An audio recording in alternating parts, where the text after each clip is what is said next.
Atenção, atenção às notícias de última hora. Acaba de chegar aqui no ponto eletrônico. Uma série de comunicações misteriosas assola a Europa.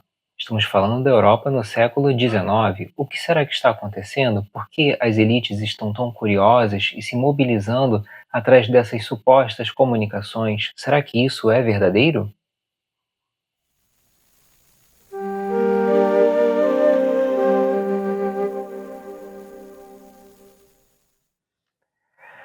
Olá, amigos, sejam bem-vindos ao Saber e Luz.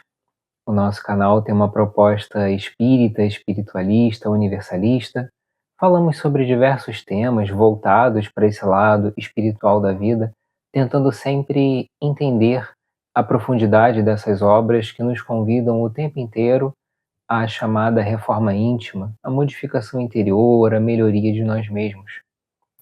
Eu me chamo João Marcelo Mesquita e no vídeo de hoje, como vocês viram, já começamos com uma brincadeira aí, para nós falarmos um pouco sobre uma questão que estava acontecendo na Europa, ali no século XIX. E por que nós estamos nos voltando para essa questão? Foi o fenômeno conhecido ali como as mesas girantes. Porque no vídeo anterior nós havíamos falado sobre uma história, um caos, onde as comunicações aconteciam. A comunicação entre encarnados e desencarnados aconteciam usando essa questão das mesas. Então, nós trouxemos um pouco mais de informações para nós entendermos como é que funciona, como é que se dá essa questão. Antes de nós entrarmos no tema em si, aquela pergunta de sempre: você já está inscrito no nosso canal? Nós estivemos vendo que a maior parte das visualizações que o nosso canal tem são de pessoas que não estão inscritas aqui. Então fica esse pedido, se inscreva aqui no nosso canal, dê essa força pra gente. Nós estamos sempre produzindo conteúdos e trazendo vídeos toda semana dentro dessas propostas espírita, espiritualista, universalista. Falamos de outras filosofias religiosas também, sempre nesse sentido de agregar, de criar pontes entre os vários saberes. O nosso conteúdo, ele não está disponível só no YouTube, nós também colocamos os nossos vídeos no Spotify. Então, se você curte mais ouvir um podcast do que assistir um vídeo, você também tem essa possibilidade lá. Compartilhe esse conteúdo com outras pessoas que você sabe que gostam desse tipo de temática. Bom, como havíamos dito, então o nosso estudo está bem voltado aqui para a questão ali do século XIX, na França. Aconteceu esse fenômeno na Europa como um todo, outros países também tiveram algum tipo de registro, mas a França foi o ponto principal. Então nós tínhamos as pessoas da elite, pessoas com poder aquisitivo muito alto, muito expressivo, se reuniam em grandes salões para eventos, para distrações. E esses eventos eles mudavam de tempos em tempos. Mas naquela época, e nós estamos falando aqui década de 50, iniciozinho da década de 50, mais ou menos ali no século XIX, surgiu esse fenômeno que as pessoas se reuniam em torno das mesas para observar as mesas girantes. E elas recebiam esse apelido porque, de fato, elas faziam movimentos de giro. Então giravam para um lado, para o outro, às vezes se elevavam um pouco do solo, alguma coisa nesse sentido foi o começo desse experimento, que para eles era um divertimento, era um passatempo, e ficaram ali se entretendo por algum tempo. Mas esse tempo foi se tornando cada vez mais extenso, o que não era comum, porque normalmente quando surgiam, essas questões eram muito ligadas a modismos. Então logo as pessoas se cansavam e queriam passar para outras coisas. Mais especificamente na questão das mesas girantes, o fenômeno estava se estendendo um pouco mais, estava durando um pouco mais. E por que isso estava acontecendo? As pessoas demonstravam uma curiosidade, talvez até um certo deslumbramento, por ver aquele objeto inanimado fazendo essas movimentações. E eles foram se chamando uns aos outros, foram sendo convidados, todos esses membros da elite, a elite financeira, a elite intelectual da França. E em algum momento, um desses convites é feito ao professor Rivail, um homem estudioso, famoso pela sua capacidade intelectual, pelo acúmulo de conhecimento que ele tinha, realmente um pesquisador, um cientista em várias áreas do saber. E foram convidá-lo, lógico, né, para ele poder participar desse evento. Em um primeiro momento, quando esse convite chega a ele, e chega muito envolto nessa fala: "Ó, você precisa ir lá ver, é muito interessante, as mesas falam, e as mesas falam conosco". Porque nesse momento, quando esse convite é feito a ele, as mesas já não estavam mais simplesmente fazendo movimentos, elas já estavam começando a responder perguntas. Era colocado um alfabeto com as letras aos pés da mesa e o pé ia batendo naquelas letras, ou também tinha a questão de uma batida para sim, 2 batidas para não, ou talvez o contrário, 2 batidas para sim, uma para não, mas sempre nesse sentido, da mesa tocar o pé ou fazer uma batida para poder dar a resposta. E aí nós já podemos parar para pensar o quão demorado era para que uma comunicação acontecesse. Se uma batida era para a letra A, 2 batidas para a letra B, e por aí vai, né, para escrever uma mensagem era uma coisa que levava bastante tempo, mas as pessoas estavam lá, estavam curiosas, queriam saber sobre o que estava acontecendo, quais as comunicações que ocorriam ali. Nesse primeiro momento, o professor Rivail não se sentiu inclinado a participar das reuniões, porque ele tinha aquela ideia muito voltada para a ciência, então ele sabia que uma mesa, isso até foi dito por ele, uma mesa, por não ter cérebro e não ter sistema nervoso, como é que ela poderia se comunicar? Então isso não tem nexo, tem alguma coisa estranha aí, ele não ia perder o tempo dele com isso. Algum tempo se passa, ele recebe um outro convite, e dessa vez o convite chega com uma fala diferente, que soa mais interessante aos seus ouvidos. Alguém lhe diz que parece haver algum tipo de fenômeno de magnetismo ocorrendo ali. De certa maneira, a mesa é magnetizada para responder, e isso desperta o interesse do professor, porque ele já estava conduzindo estudos nesse sentido, de compreender o que era o magnetismo, como é que ele atua sobre pessoas, objetos. Então, ele ficou curioso para ir até lá ver.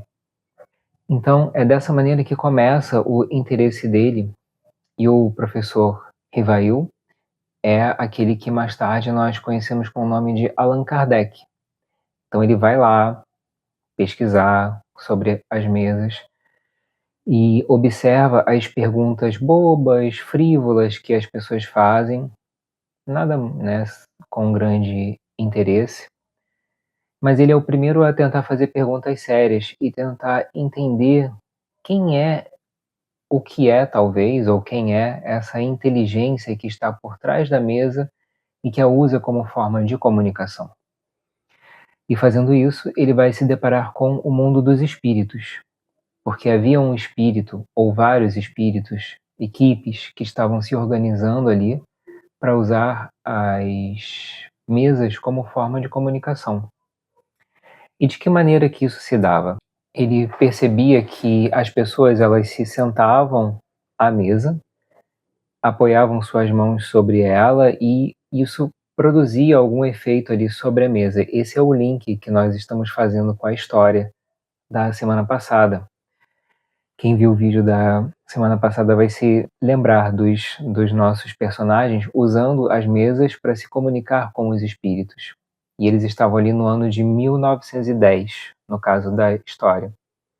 Portanto, bastante tempo depois do lançamento do Livro dos Espíritos, que se deu em 1857, com os primeiros registros ali de pesquisas do professor Allan Kardec, junto aos médios que estavam trabalhando com ele. Kardec percebe a questão do corpo mediúnico, da necessidade dos médiuns estarem ali para ajudar aquele fenômeno a acontecer. Para falarmos um pouco sobre isso, nós trazemos aqui o Livro dos Médiuns, que é um dos livros do Pentateuco Básico, da doutrina espírita. E no capítulo estudando sobre a questão das mesas girantes, Kardec bota a seguinte anotação. Para que o fenômeno se produza, o fenômeno das mesas girantes, das mesas comunicantes, faz-se mister a intervenção de uma ou muitas pessoas dotadas de especial aptidão que se designam pelo nome de médiuns. Então havia a necessidade dessas pessoas estarem ali. Mas por que havia a necessidade do médium? Ele continua aqui nos dizendo: os médiuns gozam de maior ou menor poder, produzindo, por consequente, efeitos mais ou menos pronunciados. Muitas vezes um poderoso médium produzirá sozinho mais do que 20 outros juntos. Basta colocar as mãos na mesa para que no mesmo instante ela se mova, erga, revire, dê saltos ou gire com violência. Então, os médiuns têm uma capacidade, que nós entendemos aqui como uma capacidade mediúnica, de doação de fluidos, doação de energias, uma doação magnética. Por isso eles doam esse material e os espíritos vão poder manipular essa energia para movimentar os objetos aqui do nosso plano. Isso é necessário porque, como eles estão numa dimensão mais alta do que a nossa, eles precisam revestir-se com essas energias mais densas, as nossas energias mais densas, que muitas vezes nas obras espíritas são chamadas de energias mais grosseiras, para que possam movimentar, no caso aqui, a mesa, e produzir esses fenômenos. Então, foi aí que começou todo o trabalho de pesquisa de Allan Kardec em relação a essa comunicação, a possibilidade de comunicação entre encarnados e desencarnados. E aí nós temos a base do que hoje nós entendemos como a doutrina dos espíritos. E aí pulamos lá para o ano de 1910, quando os nossos personagens estavam usando as mesas para comunicação. O senhor Fuseira, aqui no Brasil, tentando se comunicar com o senhor Humberto, em Lisboa. Então eles vão usar, ambos a seu tempo, as mesas girantes para se comunicarem. Então nós percebemos aí como é que esse conhecimento ali que começou nos estudos na década de 1850 foram importantes para que os nossos personagens ali na década de 1910 conseguissem essa comunicação com os espíritos. Uma semelhança que nós podemos traçar, por exemplo, com alguma coisa dos nossos dias atuais, é aquela chamada brincadeira do copo, que algumas pessoas fizeram quando eram mais novas. Certamente, para que essa movimentação de comunicação com os espíritos aconteça, é porque entre os presentes ali nós temos alguém com capacidade de doação dessas energias, doação do chamado ectoplasma, para poder movimentar o copo, para que os espíritos possam se comunicar. Nós não recomendamos esse tipo de prática. É importante nós ressaltarmos. A comunicação com os espíritos, embora seja possível, ela, se for feita, tem que ser feita com muito respeito, com muito cuidado, porque nós estamos lidando com um mundo que, do nosso ponto de vista, é um mundo invisível. Então não temos, a princípio, como ter certeza de quem vamos encontrar nessa comunicação. Tudo vem muito também do equilíbrio do médium, por isso que as comunicações como Kardec nos apresenta, sobretudo nos estudos lá da Sociedade de Paris, elas davam certo porque havia uma intenção muito séria, muito honesta, de estabelecer a comunicação com esse plano espiritual, no sentido de entender como é que é esse outro lado da vida, como é que se dão as relações entre encarnados e desencarnados, e quais os aprendizados que nós podemos colher com esses nossos irmãos, que nesse momento são pessoas sem corpo físico.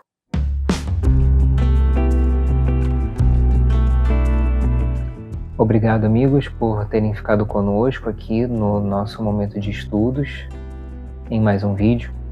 No vídeo de semana que vem, nós vamos dar continuidade a essa temática, tentando entender um pouquinho essa questão do ectoplasma e como é que os espíritos usam essa ferramenta, essa energia, para movimentar objetos, tentar se comunicar conosco. Vamos tentar trabalhar um pouco mais essa temática.